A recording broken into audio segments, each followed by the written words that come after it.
I'm 81 years old. My husband died 11 months ago, and I realized something that hurts more than the grief. My children, my grandchildren, they only ever came here for him. I was just the background, the quiet one in the kitchen. Now that he's gone, the phone doesn't ring much, and when it does, it's out of duty, not love. Let me tell you what happened. It started when the funeral was over. The house was finally empty. For a week after we buried Harold, the kids were here. David and Sarah, my son and daughter. They handled everything. We cried together. I thought, okay, this is awful, but we'll get through it. We're a family. Then they left. David had a big meeting. Sarah's kids had school. They promised they'd call all the time. They promised they'd visit. But you see, the calls, they became a schedule.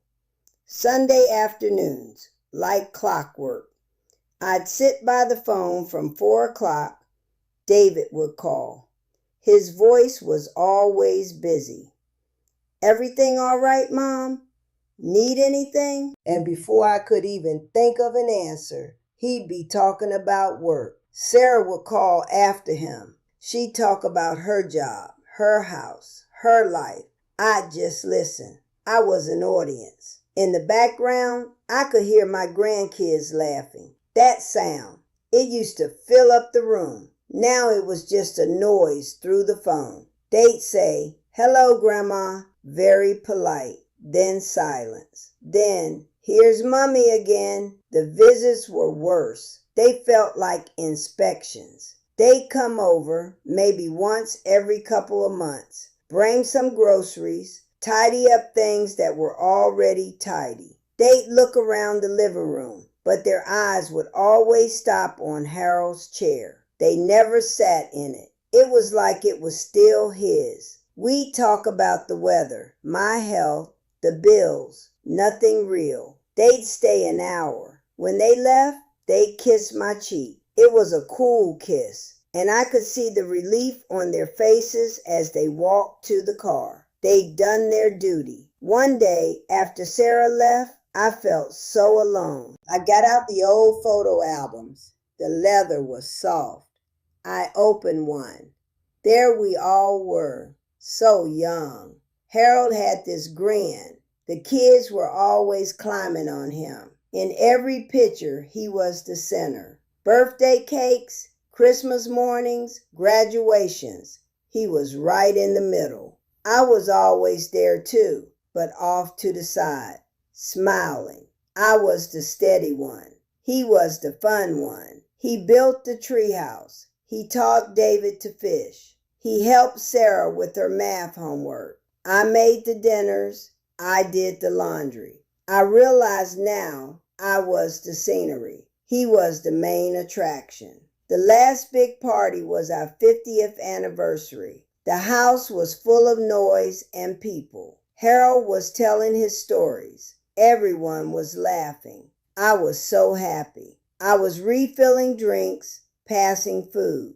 I looked at my family all together, and my heart was so full. I thought, I helped build this. This is my family too. But now I see it differently. I was the hostess that night. Harold was the guest of honor. They all came for him. Then he got sick. It was cancer. It happened fast. For 6 months, the house was busy again. The kids visited every week. The grandkids came, but they came for him. They'd sit by his bed and talk to him. They'd hold his hand. They'd ask me things like, did he eat? Or what time is the nurse coming? But their love, their attention, it was all for him. I was just the nurse. I was so tired. I thought their visits meant we were close. I was wrong. They were saying goodbye to him. I was just there. After he died, the silence came back, but it was a different silence. It was a hollow silence. The next month visit from Sarah was just one night. She worked on her laptop at the kitchen table. David's calls got shorter. Something's come up, Mom. My birthday came. I got a gift card in the mail. Harold always picks such personal gifts. Then Christmas. I spent it alone for the first time in over 50 years. They had other plans. A hamper arrived by courier. I sat in my quiet living room and I finally understood. Their love for me was a tributary. It flowed from Harold. He was the river. Now the river is gone and the tributary is drying up. I'm not being mean. I'm just not the main event anymore. So I stopped waiting by the phone. I joined a painting class.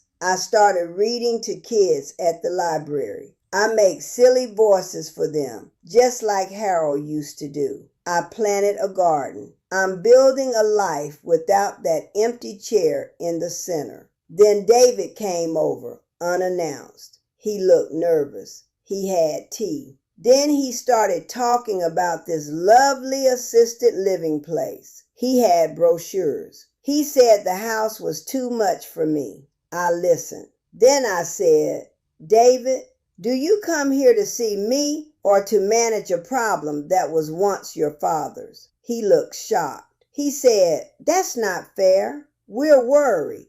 I said, I know you are, but you're worried about the situation, not about me. You visited for your father. You called for your father. Now that he's gone, it feels like a burden. He didn't say anything. He just looked at his hands. He didn't deny it. And in that quiet, I felt free. I didn't move. I live in my house. The calls are less often, but they're more honest now. There's no more performance. I let them go. And in letting them go, I found myself again. I'm Eleanor. I'm 81. I'm not just a widow. I'm a woman with a garden and a paintbrush and my own story to finish. And you know what? That freedom was quiet. It didn't come with a bang. It was more like a slow exhale. I stopped expecting them to be different. That was the real change. The Sunday calls, I'd answer if I was home. If I was out at my painting class,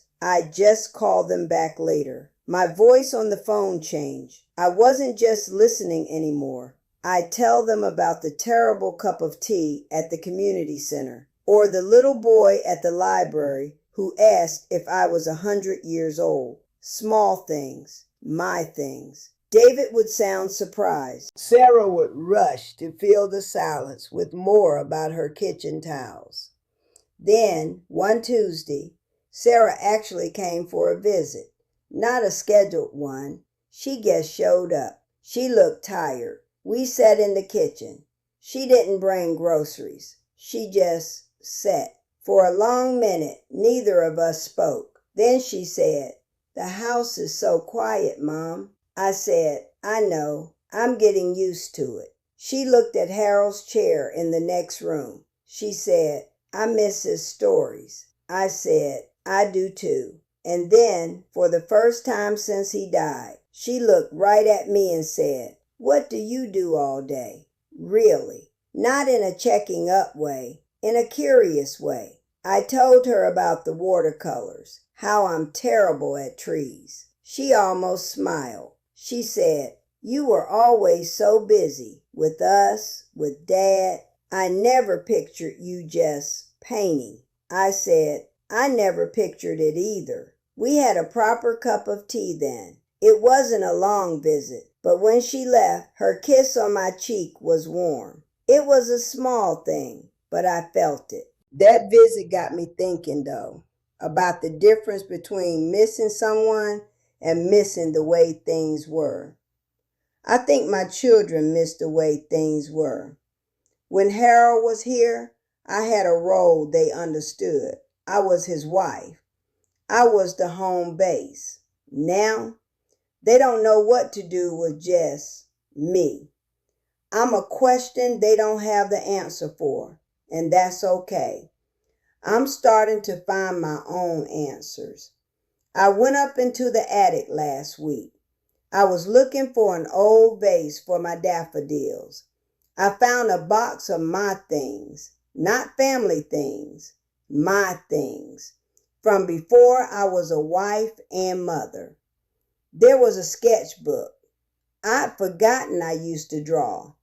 There were some poems, silly ones. A pressed flower from a dance I went to when I was 18. I sat on the dusty floor and looked through it all. I was a person then too, a person with quiet dreams of her own. I put the box in my bedroom, not to live in the past, just to remember she still exists. The seasons are changing now. My garden is coming up. Little green shoots I planted myself. I water them. I watch them. They don't need me to be anything but the person who tends them. It's a simple kind of love. It's enough. The silence in the house isn't so hollow anymore. Sometimes I even turn off the radio just to hear it. It's my silence. I'm learning its language. It says, "You're still here." And for now, that's the most important thing. It says, "You're still here." And for now, that's the most important thing. But you see, that quiet peace, it got shaken. Deep down, I think I knew it would. The hardest part wasn't the silence, it was the proof. And the proof came on a Thursday. It was David's birthday. Harold always made a fuss. A funny card, a long phone call singing off key. I dialed David's number. He answered, but his voice was distracted. I could hear people in the background, laughter, the clink of glasses. "Mom, hi, thanks for calling." I said, "Happy birthday, darling." He said, "Oh, right, yeah, thanks. Listen, we're just about to cut the cake here. The kids planned a surprise thing. Can I call you back tomorrow?" I said, "Of course." He hung up. I sat there with the phone in my hand. He'd forgotten it was his own birthday until I said it. He was having a party, and I wasn't even a thought. That's when I broke. I didn't cry. I just felt empty. I went and got the box from the attic, the one with my old things. I took out the sketchbook. I turned to a blank page. I tried to draw my own hand. It just looked like a lump. I couldn't even do that. I thought, who am I now? Not a wife, not a mother they need, not an artist. I'm just an old woman in a quiet house. Then Sarah called. It was late. Her voice was strange. She said, "Mom, I had a dream about Dad last night." She started telling me the dream. He was in the garden, she said. He was laughing. She talked for 10 minutes. She was almost crying. When she finished, there was a long silence. Then she said, "I just really miss him." I said, "I know, love. I do too." And then she said it, the thing that finished me. She said, "It just doesn't feel like home anymore when I come over. It feels like his museum, and you're the curator." I couldn't breathe for a second. Curator, a keeper of dead things. That's what she saw me as. I was the guardian of Harold's memory, not a living person. I managed the artifacts of our life. I said, "Is that all I am, Sarah?" She got flustered. She said, "No, that's not what I meant. I just mean it's hard. It's hard to see his chair empty. It's hard to see you there alone. It hurts." I said, "It hurts me too. But I'm not a museum exhibit. I'm your mother, and I'm still here." She started to cry then, proper tears. She said, "I don't know how to do this. I don't know how to talk to you without him here." And that was it, the deepest cut, the honest truth. She didn't know how to have a relationship with just me. We'd never had one. Harold was always the bridge. We sat in silence on the phone for a long time. I felt tired. I felt old. But I also felt clear. It wasn't malice. It was just the truth. They'd lost their father. And in a way, they'd lost the mother they knew, because she existed only in relation to him. The woman I was trying to become now was a stranger to them. I said, "It's okay, Sarah. We'll learn." I don't know if that's true, but I said it. After we hung up, I looked around, at his chair, at my terrible drawing, at the quiet. The cost of what I'd lost wasn't just Harold. It was the entire story of my life. The story where I was a main character. I had to accept that in their story, I'd only ever been a supporting role. And now the play was over. I had to find a new stage, or just learn to be happy in the empty theater, or just learn to be happy in the empty theater. That's what I thought, sitting there with Sarah's words still hanging in the air. But I was wrong again. Happiness wasn't the goal. Not then. The goal was just to be, to exist without an audience. And here's what I learned, sitting in that quiet.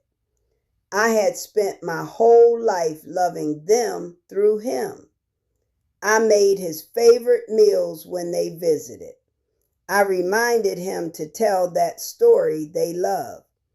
I made sure the home they returned to was the one he built. I thought I was weaving the family together, but I was just handing them the thread that led to him. My mistake wasn't loving him. My mistake was believing that my love for them had to be a quiet river flowing into his sea. It could have been its own lake all along, but I never showed it to them. I never said, "Come sit with me, just me, and tell me your heart." I always felt that was his job, the fun one, the storyteller. I was the practical one, the background. And when the background goes quiet, nobody notices the silence at first. They only notice the missing star. So if you're listening to this and you're in that quiet, here is my advice. It's very simple. Stop being the curator. You are not the keeper of someone else's museum. You are a living, breathing gallery all by yourself. The first thing you must do is this. Stop waiting for them to visit the old exhibit. They won't. It's closed. Take down the velvet ropes around his chair. Move it if you want to. I didn't move Harold's chair, but I put a bright throw pillow on it that he would have hated. It made me smile. Start one thing, just one small thing that is entirely for you. Not a hobby you think a grandmother should have. Something you might be bad at. I am a terrible painter, but the mess of color on the paper is mine. When your children call, don't just listen. Tell them one true thing about your day, even if it's small. I saw a bluebird today. I burnt the toast and the smoke alarm went off. Give them a chance to know the woman who exists when no one is watching. And if they don't ask follow-up questions, that's okay.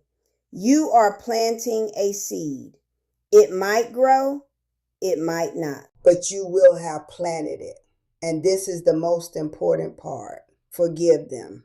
Not for them, for you. They are not villains. They are people who lost their North Star and are left with a map they don't know how to read. Their distance isn't a judgment on your worth. It's a confession of their own loss. Forgive yourself too for not building a separate door to your own heart while you were busy keeping the home fires burning for everyone else. You did the best you could with the love you knew how to give. There is hope, but it doesn't look like you think. It doesn't look like the phone ringing off the hook or the driveway full of cars again. It looks like a Tuesday afternoon where the sun comes through the window and feels warm on your skin, and you realize you are content. It looks like a grandchild years from now, maybe remembering something you said,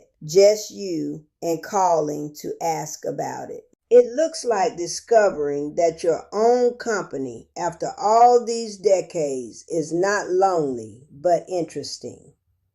You still have time, maybe not decades, but now is enough.